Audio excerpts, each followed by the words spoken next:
আজকে আমি আপনাদের সাথে একটা বেশ জমকালো ননভেজ থালি শেয়ার করব। আমার পেজে এখনও পর্যন্ত কিন্তু কোনো ননভেজ থালি সেরকমভাবে এখনও নেই। ভেজ থালি আছে, পোলাও থালি, বিরিয়ানি থালি সবই আছে, কিন্তু এরকম ননভেজ থালি আমার পেজে কিন্তু এখনও পর্যন্ত নেই। আজকে ননভেজ থালিতে থাকবে উচ্ছে ভাজা, তারপরে কারি পাতা এবং পাঁচফোড়ন শুকনো লঙ্কা দিয়ে মুসুর ডাল, তার সাথে থাকবে বেগুন ভাজা, আর থাকবে লাউ এবং চিংড়ি মাছ গ্রেট করে তার চপ করে একটা ডালনা, থাকবে পার্শে মাছের ঝাল আর পোনা মাছের কালিয়া, থাকবে হচ্ছে দইয়ের রায়তা, বুন্দিয়া এবং দইয়ের রায়তা, আর থাকবে কিন্তু বোঁদে। বেশ অনেকগুলো রান্না, একটু হয়তো ভিডিওটা বড় হবে, আপনারা কিন্তু একটু প্রথম থেকে শেষ পর্যন্ত ভিডিওটা দেখবেন। প্রথমে আমি মুসুরির ডালটা বসিয়ে দিয়েছি, জল গরম হলে মুসুর ডালটা দিয়ে দিয়েছি এবং একটু লবণ দিয়ে দিয়েছি। ডালটা বেশ ফুটে উঠলে আপনারা তো জানেন উপরে ফেনাটা ফেলে দিতে হয়, সেটা ফেলে দিয়েছি। ডালটা সিদ্ধ হয়ে গেছে, সেই সময় কিন্তু এর মধ্যে দিয়ে দিয়েছে 3টে চেরা কাঁচা লঙ্কা, আর দিয়ে দিয়েছি একটু হলুদ, স্বাদ অনুযায়ী লবণ আর একটুখানি মিষ্টি। দেওয়ার পর ডালটাকে ফোড়ন করে নিয়েছি, একটু গোটা শুকনো লঙ্কা, পাঁচফোড়ন আর দিয়ে দিয়েছি কয়েকটা কারি পাতা দিয়ে ডালটাকে ফোড়ন করে নিয়েছে। তাহলে ডালটা কিন্তু একদম রেডি হয়ে গেল। আর এরপরে কিন্তু আমি একটু কয়েকটা ভাজাভুজি করে নেব। তার জন্য আমি আবারও কড়াইতে তেল দিয়েছি। তেল দেওয়ার পর প্রথমেই আমি লম্বা লম্বা করে বেগুনগুলো কেটে নিয়েছি। বেগুনগুলোকে আমি প্রথমেই ভেজে নিয়েছি। আর ওই একই তেলে কিন্তু আমি একটু লম্বা লম্বা করে উচ্ছেগুলো কেটে ভালো করে ভেজে নিয়েছি নুন হলুদ দিয়ে। এরপরে আমি রায়তাটা রেডি করে নেবো। তার জন্য একটা বোলের মধ্যে নিয়ে নিয়েছি বেশ কিছুটা পরিমাণ দইটাকে খুব ভালো করে হ্যান্ড হুইস্কার দিয়ে ফাটিয়ে নেবো। ফাটিয়ে নেওয়ার পর এর মধ্যে দিয়ে দিয়েছি অল্প একটু কিন্তু জল, আর তারপরেই দিয়ে দিয়েছি খুব সামান্য একটু চিনির গুঁড়ো, দিয়েছি স্বাদ অনুযায়ী একটু বিট লবণ, আর দিয়েছে কিন্তু একটু গোলমরিচের গুঁড়ো। টক ঝাল মিষ্টি নোনতা সব রকমই লাগবে, ওই জন্য কিন্তু রায়তাটা এরকমভাবেই বানাচ্ছি। আর এর আগে কিছুদিন আগে আমি ঘরে বোঁদে বানিয়েছিলাম, সেই বোঁদের কিছু আমি স্টক করে রেখেছিলাম। সেই ড্রাই বোঁদেটা আমি এর মধ্যে 2 চামচ মতো মিশিয়ে দিয়েছি। আর বাকি বোঁদেটা আমি একটু চিনির রসে দিয়ে কিন্তু একটু বোঁদে বানিয়ে নেব। আর এদিকে ফোড়ন করে নিয়েছি, এর মধ্যে কড়াইতে দিয়ে দিয়েছি খুব সামান্য ফোড়ন, তড়কা প্যানে দিয়ে দিয়েছি একটু সর্ষের তেল, তার মধ্যে দিয়ে দিয়েছি একটা শুকনো লঙ্কা একটু কুচি করে কেটে, একটা দিয়ে দিয়েছি কারি পাতা স্টিক, আর দিয়ে দিয়েছি একটু কালো সর্ষে দিয়ে ফোড়ন করে নিয়ে ওপরে দিয়ে বুন্দিয়া রায়তার উপর ফোড়নটা ছড়িয়ে দিয়েছি। আর এদিকে আমি প্রথমে পার্শে মাছের ঝালটা করে নেব। তার জন্য আমি একটা মিক্সি জারের মধ্যে 2 টিস্পুন নিয়ে নিয়েছি সাদা সর্ষে, তার মধ্যে দিয়ে দিয়েছি প্রায় 4 টিস্পুন মতো পোস্ত, আর দিয়ে দিয়েছে 4টে কাঁচা লঙ্কা, আর দিয়ে দিয়েছে একটু নারকেল কোড়া। এই সর্ষে পোস্ত নারকেল কোড়া দিয়ে কিন্তু পার্শে মাছের ঝাল ভীষণ ভালো লাগে। মশলাটা কিন্তু একেবারেই রেডি হয়ে গেছে। এরপরে আমি গ্যাসের উপর একটা ছোট্ট কড়া বসিয়ে দিয়েছি, তাতে সর্ষের তেল দিয়েছি। তেলটা গরম হলে অল্প একটু হলুদ দিয়েছি। দেওয়ার পর নুন মাখানো মাছগুলো আমি প্রথমেই ভেজে নেব। আর পার্শে মাছগুলো আমি একটু কিন্তু কড়া কড়া করেই ভেজেছি। অনেকে কিন্তু পার্শে মাছ খুব একটা কড়া করে ভাজে না, কিন্তু পার্শে মাছ খুব নরম, আমার ভালো লাগে না, তাই আমি একটু কড়া করে ভেজে নিয়েছি। মাছগুলো ভেজে তুলে নেওয়ার পর ওই তেলের মধ্যে আমি একটু কালো জিরে ফোড়ন দিয়েছি। কালো জিরে ফোড়ন দেওয়ার পর যে পোস্ত, নারকেল এবং সর্ষে দিয়ে যেটা পেস্ট করে রেখেছি সেটা দিয়ে দিয়েছি, দিয়ে একটু কষিয়ে নিয়েছি। খুব বেশি কষাবেন না, তার কারণে যে সর্ষে কিন্তু বেশি কষালে তিতো হয়ে যায়। আর দিয়ে দিয়েছি অল্প একটু হলুদ, স্বাদ অনুযায়ী দিয়ে দিয়েছি অল্প একটু লবণ, দিয়ে ভালো করে একটু কষিয়ে নিয়েছি। নেওয়ার পর এর মধ্যে দিয়ে দিয়েছি একটু ভালো কালারের জন্য কাশ্মীরি রেড চিলি পাউডার, আর তারপরে দিয়ে দিয়েছি মশলার বাটি ধোয়া জলটা, দিয়ে ঝোলটা বেশ ফুটে আসলে এর মধ্যে মাছগুলো দিয়ে দিয়েছি। মাছগুলো কিন্তু দিয়ে খুব বেশি ফোটানোর দরকার নেই, কেননা পার্শে মাছ এমনিতেই খুব নরম হয়। অল্প একটু ফুটিয়ে ওপর থেকে একটু সর্ষের তেল দিয়ে কিন্তু পার্শে মাছগুলো আমি একটা প্লেটের মধ্যে তুলে সার্ভ করে নিয়েছি। পার্শে মাছের ঝালটা কিন্তু একদমই রেডি হয়ে গেছে। এরপরে রান্নাতে আমি চলে যাব। তার জন্য আমি এখানে লাউ গ্রেট করে এবং তার সাথে চিংড়ি মাছ গ্রেট করে, তার মধ্যে পেঁয়াজ কুচি এবং ময়দা দিয়ে খুব ভালো করে একটা ব্যাটার তৈরি করে ছোট ছোট ভাজা করে আমি একটা চপ করে ডালনা করব। তার জন্য প্রথমেই লাউটাকে দেখুন গ্রেট করে নিয়েছি।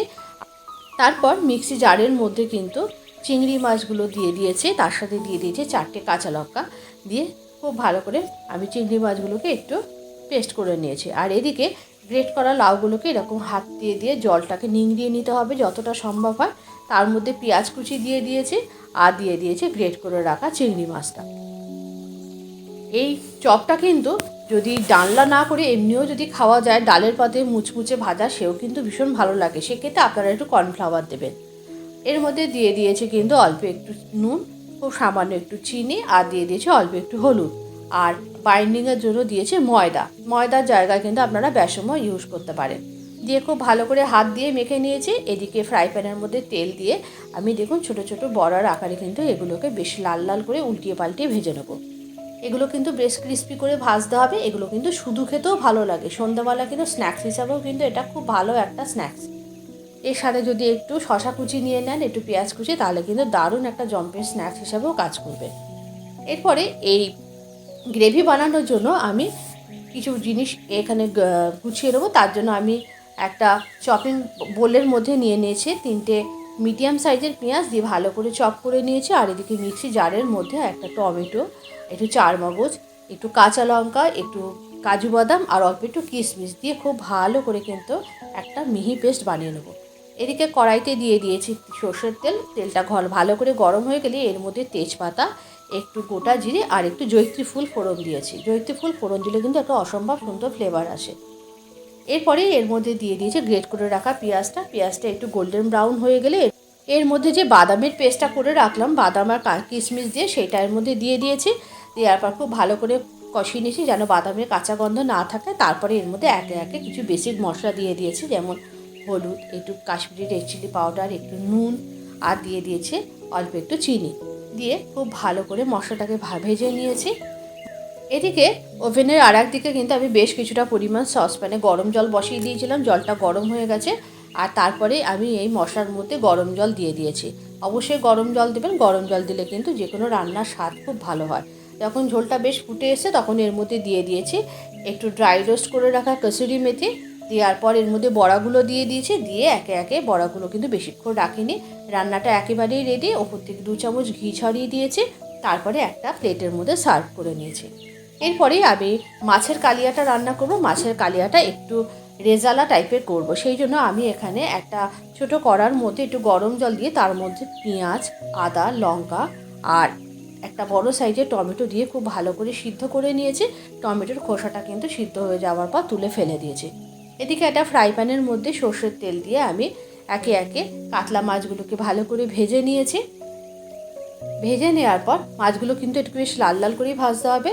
ভেজে নেওয়ার পর আমি একটা কড়া বসিয়ে দিয়েছি, তার মধ্যে তেল দিয়ে প্রথমেই আমি কিন্তু পটলগুলোকে একটু ভেজে নিয়েছি। আর এর মধ্যে দেওয়ার জন্য যে আলুটা কিন্তু আমি একটু আগে থাকতে একটা সসপ্যানের মধ্যে একটু সিদ্ধ করে নিয়েছি। আর পটলটা ভেজে তুলে নেওয়ার পর আমি এর মধ্যে সেই মশলার পেস্টটা দিয়ে দিয়েছি, যে পেঁয়াজ যে সিদ্ধ করে মশলাটা বানালাম। পেস্টটা দেওয়ার পর একটু কষিয়ে নিয়ে তার মধ্যে দিয়ে দিয়েছি নুন, হলুদ, একটু কাশ্মীরি রেড চিলি পাউডার, আর এরপরেই দিয়ে দিয়েছি এর মধ্যে একটুখানি গরম মশলার গুঁড়ো। আর তারপরে দিয়ে দিয়েছে কিন্তু সিদ্ধ করে রাখা আলুটা দিয়ে একটু ভালো করে কষিয়ে নিয়েছি। খুব বেশি কষানোর দরকার নেই, কারণ মশলাটা অলরেডি কিন্তু সিদ্ধ করে জল ফেলে দেওয়া আছে। আর এরপরেই দিয়ে দিয়েছি এর মধ্যে কিন্তু ভেজে রাখা পটলগুলো। আলু পটল ভালো করে কষিয়ে নিয়েছি। তারপরে এর মধ্যে দিয়ে দিয়েছি খুব সামান্য একটু ভাজা জিরের গুঁড়ো। আলু পটল দিয়ে মশলা খুব ভালো করে কষিয়ে নেওয়ার পর আমি এর মধ্যে দিয়ে দিয়েছি গরম জল দিয়ে যখন বেশ ঝোলটা টকবক করে ফুটছে, সেই সময় এর মধ্যে দিয়ে দিয়েছি একটুখানি চিনি টেস্ট ব্যালেন্সের জন্য। আর ঝোলটা ভালো করে ফুটে গেলে এর মধ্যে ভেজে রাখা মাছগুলো এক এক করে দিয়ে দিয়েছি। মাছটা বেশ ভালো করে ফুটে গেলে তার মধ্যে নামানোর আগে দিয়ে দিয়েছি একটু ধনেপাতা ছড়িয়ে কিন্তু মাছের কালিয়াটা একেবারে রান্না করা রেডি হয়েছে। এরপরে আমি একটা বোলের মধ্যে মাছটাকে তুলে নিয়েছি। সমস্ত রান্না কিন্তু একেবারেই রেডি। সব রান্না আমি একে একে টেবিলে এনে নিয়েছি।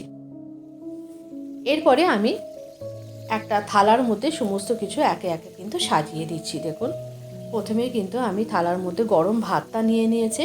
কারণ ভাতটা কিন্তু আমি এখানে একটু সেট করার জন্য একটা বাটির মধ্যে নিয়ে আগে থাকতে গুঁড়ো করে রেখেছি। দিয়ে দিয়েছি প্রথমেই ডাল, তারপরে যে চপ করে ডালনা সেটা, পার্শে মাছের ঝাল, পোনার মাছের রেজালা, আর দিয়ে দিয়েছি বুন্দিয়ার রায়তা, তারপরে দিয়ে দিয়েছি এক বাটি বোঁদে। আর এরপরে ভাতটাকে তুলে তার উপরে দিয়ে দিয়েছে কিন্তু দুটো বেগুন ভাজা, একটা লেবুর টুকরো, আর সাইডে দিয়ে দিয়েছি সবার প্রথমে যেটা খেতে হবে উচ্ছে ভাজা। আজকের রেসিপিগুলো আপনাদের কেমন লাগলো অবশ্যই একটু কমেন্ট করে জানাবেন। যদি ভালো লেগে থাকে অবশ্যই একটু লাইক করে শেয়ার করে দেবেন। অন্তরার কুক অ্যান্ড বেক পরিবার শুধু অন্তরার না, এটা আপনাদের সবার পরিবার। আপনাদের সকলের সহযোগিতা এবং ভালোবাসা এই পরিবারকে আরও অনেক দূর এগিয়ে নিয়ে যেতে চাই। আজকের রেসিপিটা যদি ভালো লাগে অবশ্যই একটু কমেন্ট করে জানাবেন। আজকের রেসিপিটা তাহলে এই পর্যন্ত। আবারও দেখা হবে পরবর্তী ভিডিওতে আর একটা নতুন কোনো রেসিপির সাথে। আর এই সমস্ত রেসিপিগুলো কিন্তু আমি আপনাদেরকে রিলের মাধ্যমে কিন্তু রিলসের মাধ্যমে আপনাদেরকে শেয়ার করব। সবাই অনেক ভালো থাকবেন, সুস্থ থাকবেন, আর রেসিপিগুলো কেমন হয়েছে অবশ্যই জানাবেন।